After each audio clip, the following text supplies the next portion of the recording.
binuksan ko na siya. Kasi binuksan ni ate. So, wala na siyang 30-35. Wala na siyang scotch tape muna dito. Hindi naman siya nakikita eh. Hindi nakikita lang ba niyang boy. O, di ba? Hindi nakikita kahit galanin mo pa yan. Putek ka.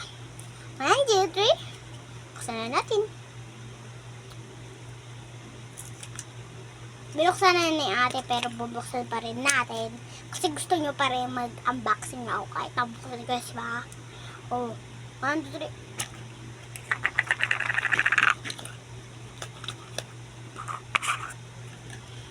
Totoo be, pagkabukas ni ate, ayun talaga yung bumungan sa akin be. Kaya sabi ko, sige po, ayun na lang po. Ayun. Ayun, ganun. Kaya, shoo. Yan siya. Ayun yung bumungad sa akin be. Ito yung lawan niya. Ayun naman niya guys. 20 lang talaga to. May pera pa talaga. Ayan, durog natin siya. Diba? Teka, dudurog natin siya. Yung ate ko pa kalamero nagbuhay. Diba?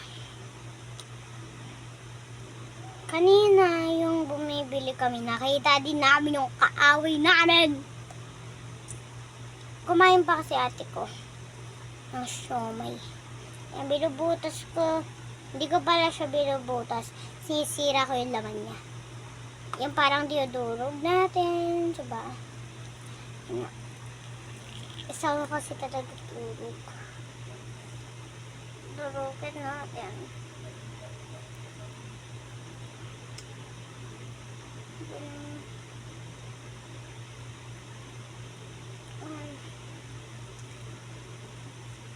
Guys, may tunog siya. Narinig yan?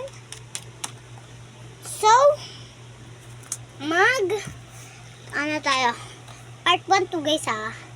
So, magpa-part 2 tayo. Mamaya ko isi-send yung part 2. Okay? Okay? Point ay. Hindi ko na salo. Point. Bye-bye. Ay. Bye-bye. Ay. Bakit ganun? Hindi ko siya ba kuha. Ulit nga.